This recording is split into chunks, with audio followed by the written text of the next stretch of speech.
everyone, I'm David01, and this is the 23rd episode of the Minicity. It's long, long, long overdue. There's been nearly as long of a wait between episode 22 and this as there was between episode 20 and 21. Sorry about that. I've let things get ahead of me. I've been busy, and I've actually had a few episodes planned.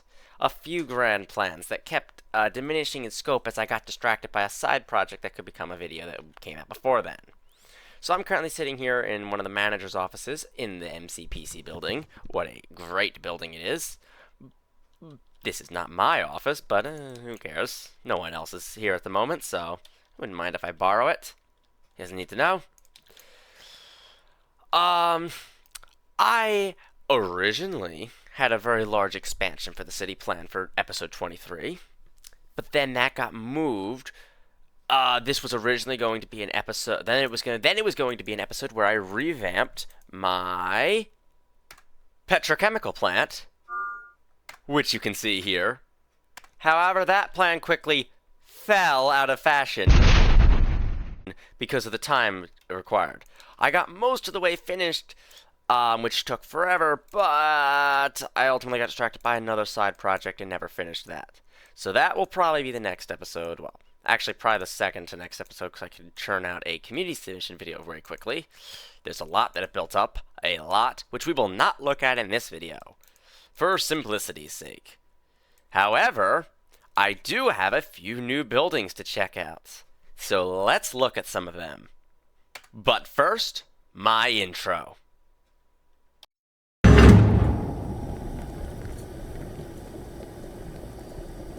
Remember when I said I wasn't going to check out a community submission? Well, I have enough time in the video, so I figure I might as well check out a few small ones. This is Pop's Drive-Thru Diner for David01's Minicity. Pop's Diners by Poptic. Pop's Diners offering delicious new deals. Try our new French toast sticks for only $3.99. Setting up. Remove bubble wrap blocks from creation between main body and road. Join disconnected pieces from one of the orange beams to the other. Weld in a 2x2 spot with the roads connecting to rows and the back door connecting to an open space, and you're done. Features a lockable back door, a decor oven with turnable knobs, decor oven fryer, lots of decor, which you can read right there, a radio, a sign, and even more. Now, let's check out this build. Disclaimer, I have actually seen this before. Ooh, that is laggy. I wonder why it's so laggy. What could be causing this lag? Anyway, let's just go and weld this back onto here. Block above the ground for now. Let's go and cut off these two pieces. And I think this will be perfect. Right there. And perfect. Okay. So it has a little road. Good, very small drive-through. I guess this would connect between two roads or something, or you could kind of add a little turn area. I guess let's look inside the diner first. Alright, so we have his style doors there with the little green, which I believe is for a lock. Yeah. Okay. These turn. Oh, so you can just hit them with a hammer. Okay. We have the burner there. We have the drawer in the bottom. These open. Alright. Good. We have a microwave, which we can turn on, right? Yup. Oh, we can open and shut the drive-through doors. Or the windows, rather. Not doors. Unlock the door. Yep. Alright, there's enough with the racks in here. Which don't all properly shut, but...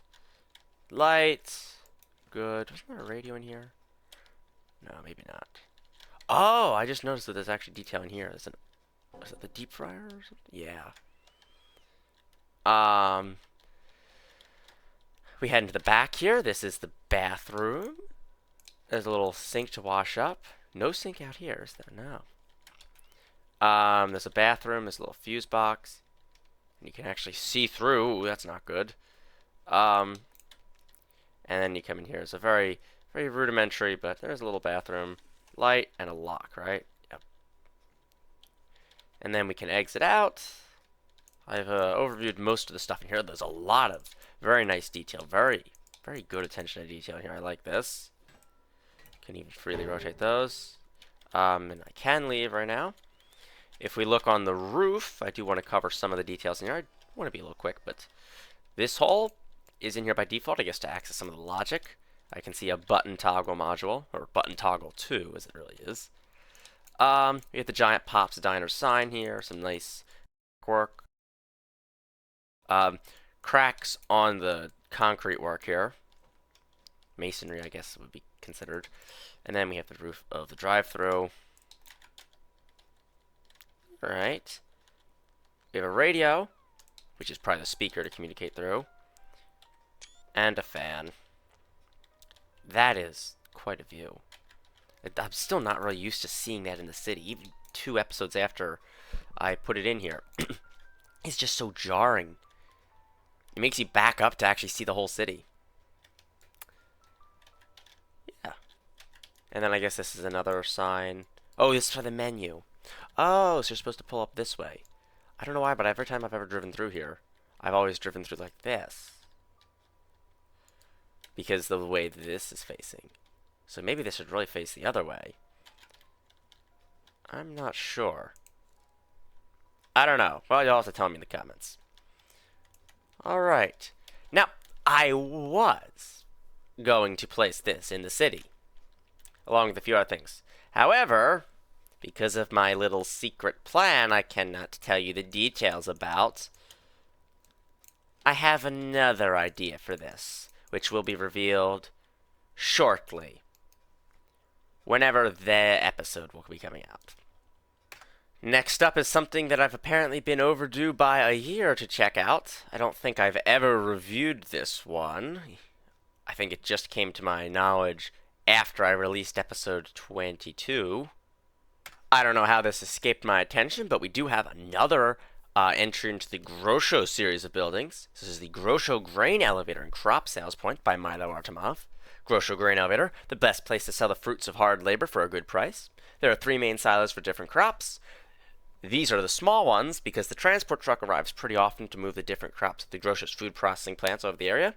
It's simple yet practical and consists of a bunk silo for potatoes, red beets, carrots, etc., 3 small capacity silos with a fully automated sorter management system, a vacuum pressure generator next to the bunk silo, an asphalt driveway, a billboard, a payout office, and we have the contractor info, construction cost of $8,000, additionals and additional note 3, existing building, new building, commercial food production, network really completed. We can see a brochure, a nutrition label, healthy food provider, worry no more. We here at Grosho, we already are helping you in these terms, from constructing new grocery stores in an ecological way to making our new workplace at our factories. We already got your back. Choose Grosho and eat healthy. Dear engineers, nutrition specialists, shop managers, contractors, and physical workers. In the near future, Grosho plans to build a new packaging station within a mini city, small town, and Malasoil. Everyone looking for a job is welcomed to visit our official website. We offer multiple benefits like grocery discounts for workers, fair promotion chances. Promotion chances to us includes the property to be designated to a new grocery shop as a manager. Solid work through his equipment and, of course, mentality. So if you care for your body, close ones, and your community, join us today. I don't think they'll pay the biggest amounts to me, but at least I get contracts on them pretty often. Can't say when I will save enough for my own HQ, though. Alright. Let's check it out. And I think I saw a work-in-progress version you showed me. However, I do not think I've seen the full version of this. So, I think I've deliberately kept this one a bit of a secret for myself for the video. And I've just now remembered it. There's a large billboard here. Grosho Food Industries now hiring at grosho.com. I did check. I'm pretty sure it doesn't lead to anywhere. Alright, we have a little asphalt road here. Yep, I guess this is on more of the outskirts of the city. Alright, so we have a shovel, some buckets. Alright, caution, automated facilities. Oh, I see the vacuum. What does that do? Does that power the pump, or? I'm assuming that would be powering the vacuum pump. It's open for business. Alright, we can see perhaps those are stock prices there. Or, feedstock prices. Alright, I'm assuming this is where you dump your grain, or is this the vacuum pump there. Alright, there's a light. We enter this way. So let's open through the office. Alright, a little small. Turn on the light. Shut the door. And what do we have? Alright, we have a sign. I'm assuming this... Alright, this probably turns on the pumps. Here we have the desk for your actual sales. There's a second floor here? No, there's not. Alright, let's get out of here. If you actually look at the description again, and then we can see the silos are actually in there. Ah, okay. There's actually some hay out there as well. So if we look, there's a way to get in there, I'm pretty sure. Or I saw there was detail in here, so we can cut into this. Yes, these are separated. So these are actual separated silos. Oh, and you can actually see there is actually detail there. Okay, so they can be dispensed out. Alright. Whoops. And oh, look at that. You can even see a bit of grain in there. Wait, how do I get in there? There's clearly details. Am I missing something to get in, or is that just a hidden Easter egg? Alright, I think that's just a hidden Easter egg. Oh, that's the spinning block. And check below here. Alright, nothing. Okay. Actually, I think I have a good spot for this. Have I shown my one thruster flyer? It's really cool. It's stabilized, and it flies a bit like a jetpack. Obviously, the increased lag of this world makes it a little bit less controllable than it usually is, but it still flies quite well. And this is available in the workshop. It's one of my favorite little builds. It's nothing too amazing, but one thruster flyers are pretty rare, and especially stabilized versions like this. This flies pretty similar to how you would fly a regular flyer from me. And 2 just shifts it from going just upwards to forwards as well. Alright, now if we just drop this down, we can land in the water close enough. Oh. Yeah. And let's find a good spot to weld this down. Now, I would have liked to have placed it a few meters over towards the train station there. However, because of these little bushes and trees, that's not possible. So, instead, it stands right in front of the solar array. I think it's a good look. And if we just climb up here, there's some wheat fields very close by. So this is a pretty good area for some of the more production-based industries of the mini-city. So farming, mineral extraction, etc. All more on these outskirts. And so this is a fairly convenient place for all of those. Alright, now let's get back to the city because I have a few more to look at. Wow. You really get a scale of how big that is, though, once you see that it takes up actually appreciable amount of the world now. Still a small percentage, but it's pretty big. Here's one I'm unsure if I showcased or not. This is Mini City Jeep by Poptech. It has no description. And it appears it may be part of the Golden Duck series. I wonder if TDC knows about this one. Let's check it out. Alright, so here I am in the little Mini City Jeep. Looks pretty good. I don't know if I'd say it's a Jeep exactly. It looks a little more off-roadery, but still a good-looking off-roading vehicle. We have our brake lights and our front lights. Good up. We have the, I don't know what they're called, those floodlights at the top. We have our horn. 2 horns on each one on each side. Lights.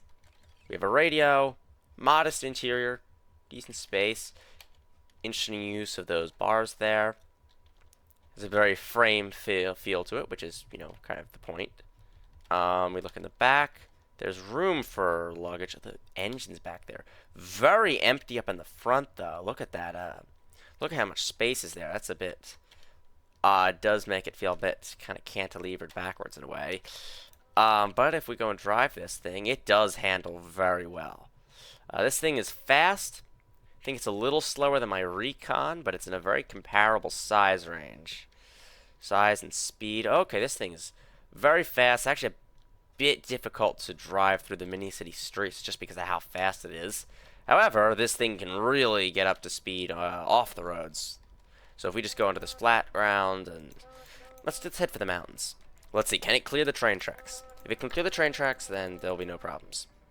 Alright, let's see, can we get it over the train tracks? Uh-oh, not promising looking. Not promising at all. Uh-oh. Good thing there's no trains running in the mini-city right now, otherwise, we'd be dead. Oh look, it's the abandoned mine shaft from the coal mine. We don't talk about that episode. And it handles curves pretty well, I think. Oh look, it's that tower from that one episode, episode 7. And I flipped it. Haha. No! It passed the flip test. It passed the flip test. Alright. Let's drive this thing back to the mini-city. This is just so fun to drive, though. I will say that. Anything with strict, especially with the new strict file camera, just driving around in circles there is fun. I really do need to put a cross, like an at-grade crossing on this, these rail tracks. I actually made one. Let's see if I can put that in. Alright, let me just say I have not done any tests to see how good this is for either passenger vehicles or for trains. In allowing the safe passage of both. However, I think this little train track, this little at-grade crossing should work. Oh, it's offset, isn't it? It's offset. Who cares? Let's try it. I was about to say that's a miserable fail. I mean, it's very bumpy, but good thing this thing has the suspension to handle it. We'll find out soon, I'm sure, how that thing does, what that thing does to trains. I'm sure it can't be good. And if we head back here, let's check out one or two more things before I get into the meat of the episode. Now I have quite a few more things I could check out in the mini-city, some of which are very large, some of which are very plentiful, others I can't really show yet. But all of those will be saved for another episode, because this episode I have something I made to look at that's nice and small, but adds quite a lot to the city. Actually, I have 3 things. One of which I built off camera. The other 2 I actually have a time-lapse for that I recorded earlier. So, let's check them out. This is Mini City 1x1, Orange Row Home, by me. This is a 1x1 building for the city. It is designed for the kind of the really small section of it. It's really supposed to go next to these, but of course there's no room there, and I don't feel like cutting out that section, so it can go here, or more likely it's going to go right here. Could also go here, but I don't want the 3rd floor balcony butting up against that. So, let's check it out though, without further ado. This is a big thing. It's been on the workshop for a while, so if you are a little well connected, you might have seen this, although it did not get many subscribers. We come in through here. So first of all, we have a little door. We head in. Where's that radio? I need to turn it off. Perfect. So we get a good view out the window here. We have a nice classic style stove with the little burners. We have a hidden light there. Well, hidden switch for the light you can turn on. A working microwave, which we can turn on and off. We have lights. Wonderful little table here you can sit at. Very, very comfortable. Very reminiscent. Very home-like. Very relaxing. We have water out of the spigot here. There is a towel, little cabinets, an oven. All very good. There's a refrigerator. Have some boxed goods up there. Very nice. Some family portraits. Kind of try to envision. I try to always have a little, not quite a person, but a personality of who would live here. Coat hangers. Very nice. There's a vent. You'll notice them scattered throughout the building. 2nd floor. We actually have an opening window. This is the living room. Yeah, there are a few ducks hidden, in case you want to find them. So, Yeah, the installation. You can also see how this house is built. This is a row house slash row home. Pretty small, although not that far off from some of the ones that do exist in real life. Please let me get back upstairs. Oh, that's the only problem with this. There we go. We have a very small but primitive wooden desk, little plant there. You can actually see out. You're not supposed to step here, but you can. It's a little springy. Hopefully it won't collapse under my weight. Can actually see in though, which is nice.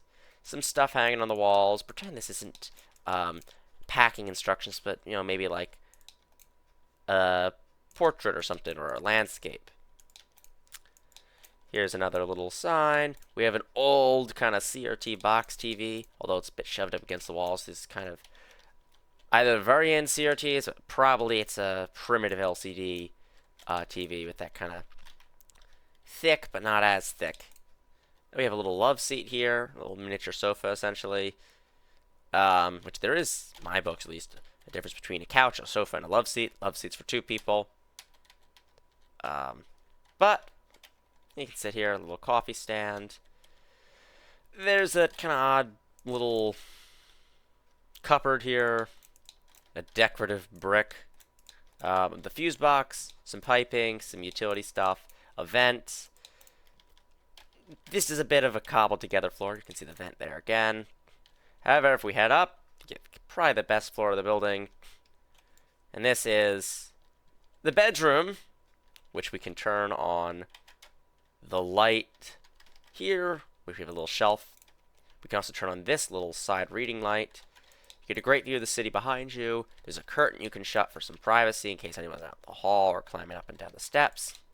Little signs, radio, some decorative posters on the wall or whatever. Look out. There would probably also be a curtain here, but...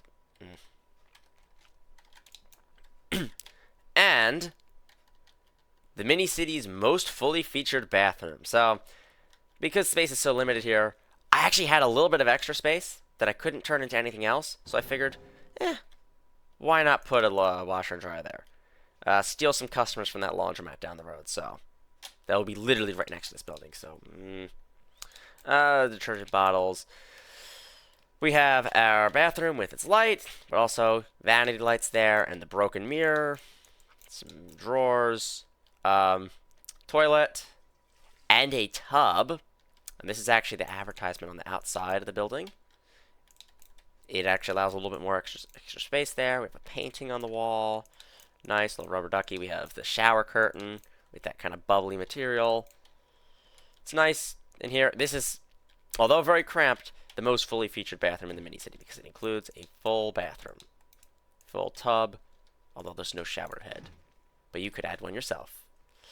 However, that's not the end of the tour for this building because we can actually go up one more level with this wonderful, lovely skyline I made. I do really like this. This is one of my favorite parts of the building. And this thing took like, I don't know, like 4 hours to make total. Maybe, I'm not sure. It was pretty fun to build. And we head up to the roof and we have a small rooftop garden here. You can go and, walk on the lawn here. One of those little HVAC vent things that curves over on itself. I don't know what it's called. We can shut this, and I just realized we're locked in now. Or locked out, rather. A little patio, rooftop patio, area to sit and eat. Nice. Crate. Gotta have your quintessential crate. Traffic cone. Exit signs, which again are standard all through the mini city. And then the weird light here. If we make it nighttime, this is quite fun. Nice and relaxing up here. You can see everything else through all the rooftops. You can see the little billboard. However, if we head down a floor, you can see inside a bit, and then we can go all the way to the ground, where there is a lock. That's an important thing. The red switch is a lock. And then you can see how this looks at night. So I'll just give a few little no inventory, no HUD shots here, so you can see what it is. It's a nice, comfortable building. I like it, and it adds just an extra little layer to the 1x1 buildings, which are, of course, some of my favorite in the city. Although they're small, yeah. The problem is this actually sets the bar a bit higher compared to the old ones, because the old ones looked more like this, or this, or this. So, they've definitely gotten a bit better looking, so now I might revamp the interiors of these. Exterior-wise, they're fine. Now it's time to do the honors and weld this in. I will place it right here because it's about the only spot it could actually reasonably fit. Of course, we have to remove the zoning block. And then, yeah, let's just plop it down in here. Why not? Just in case I'm going to spawn a new one in. You never know if you've edited it or not. And how does it look here? Alright. Little awkward, but once some more buildings are here, it should be pretty fleshed out. So we'll have some sort of corner store here, some sort of residential building here, probably, some commercial stuff. We have a little tiny alleyway just for access only. Alright, that's pretty nice. Now, I guess I should show you something else. What else? Well, I think the building I was going to showcase, I'm realizing, would have ran this episode a little too long. So, in order of timeliness, I'm going to split this into 2 episodes and release them at the same time. But, if you were wondering, this is the original kind of concept build of that. This was whittled into that in only about a day or two of a little intermittent building for like 30 minutes a day or so. So it only took a handful of hours, and then this went from being a little coffee shop at the bottom into a nice row home. And I can get rid of this. I do have plans. I have quite a lot of plans of how I might change stuff for the city. I think it's been minor productive. I even suppose that while I'm on here, I might as well show 1 or 2 more things off. So let's check out some extra community submissions. Alright, so here's something absolutely gargantuan. This is Mini City Parking Garage by Poptic. And it has no description, unfortunately. This thing is massive. It's been out for a little bit. And I have seen it before. This thing was originally going to be in the other special episodes, the special thing. But I decided, I was going to showcase it here. I'm not going to put it in the city here. I'm going to put it in my special area, which I cannot reveal the name of because it's a secret for now. But let's check it out. This is one of those builds that's so large, I genuinely don't even know where to check it out first at. This is actually one of those builds that the detail on this would have driven me insane to produce. Admittedly, I'd make stuff with far more variation, but just seeing all the little details with the brickwork, well, the concrete, really with the little cracks and stuff, would have driven me insane to make. So I must commend Poptic on the construction of this. I would have probably lost it, but then again, I've lost it before on builds. Alright, I'm assuming this is the entrance, so I can drive in here. Oh, it's not even an automatic thing. So there's a toll booth here. There's a little hatch on the top. Alright, let's enter. Ooh, I don't like how that door opens. That is cursed. I can shut that. Alright, we have a little... Oh, the payment collection area. That's funny. And it's not just a spinny chair. It's a spinny chair that I can control. Alright. A swivel chair. Let's use the proper term. We can open up the gate to get out. No locking the door. Hope no crazed madman tries to bypass the toll, though. Alright, I can drive through. We have little barriers here. What can I do? Why don't I take this lovely Jeep? And this is the exit, I assume? Nope. What does this do? Is this an automatic? Is this automatic? It is. That is clever. I have kind of checked this out. Not really.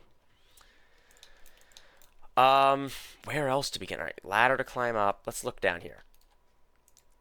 we're entering the bowels of this. Oh, I can shut off the service hatch here to not enter into this little maze underneath here. Alright, so we have, what did that do? Uh-oh. Lock? Lock. To prevent people from getting here. Do I want to know what this does? I think this is a...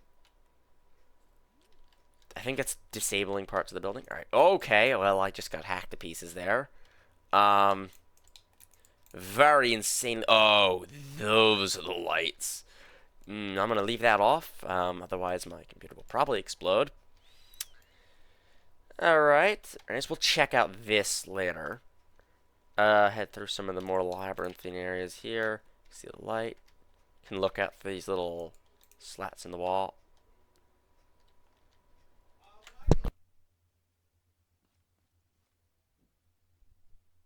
And then if we leave this room, we can come out of here. Alright. A little Jeep up.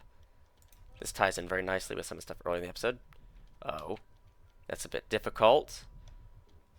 Oh, this is a low ceiling on the turn here. That is a bit of a problem. This is... I want to say it's meant for miniature vehicles, but this is a miniature vehicle. I have smaller than this, but... do I have to pull that out? Oh, yeah, this is... I mean, just the fact that a parking garage was made is impressive. But... oh, we're moving without actually rotating. Which, alright, that's clearly not working. Let's try something different.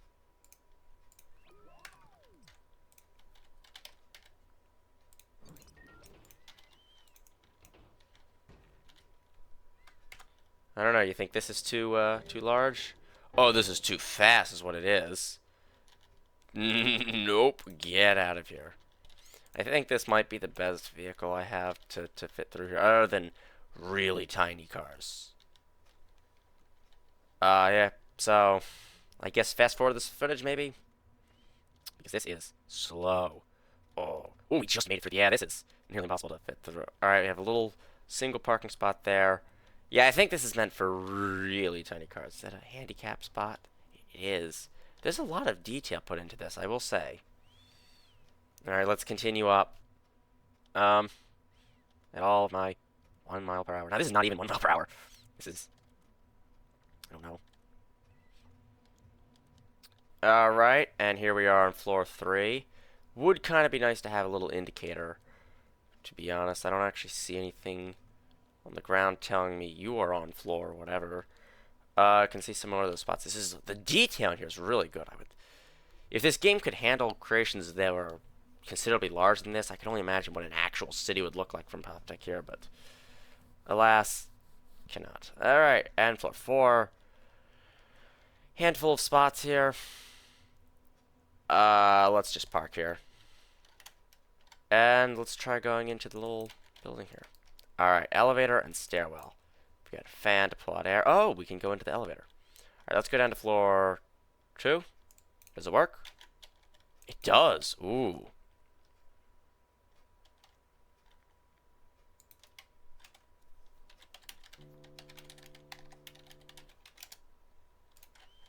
Good. Alright, we're let out. And we can just really quickly check out this again. Oh, another handicap spot. Guess it's only on floor 2, though. Alright. And let's just see what this did. And back to the stairs, I think, for this one. Be good for the exercise. No lights, because obviously that would break my game. Actually, we could even try the walking up this. So, aren't some of these supposed to be disabled when I do that? Clearly not this floor. Or this. This would probably be the first floor. Let's probably stop. Yup, okay, so there's one of those rolling baluster things to prevent you. Which, oof, your car was wedged in there. Would totally break. Alright, little curbs in here. Head up another floor. Oh, this is a different type of them. Alright, so he was definitely testing out road barricades here. I wonder if this is a hint of something he might develop later. We did have that road asset set, didn't he? Road asset. Yep, road asset kit. I called it. Yeah, he's made this. Alright, that makes a lot of sense. That does explain where some of the tedium, why there wouldn't be some of the tedium, because he's made assets for it.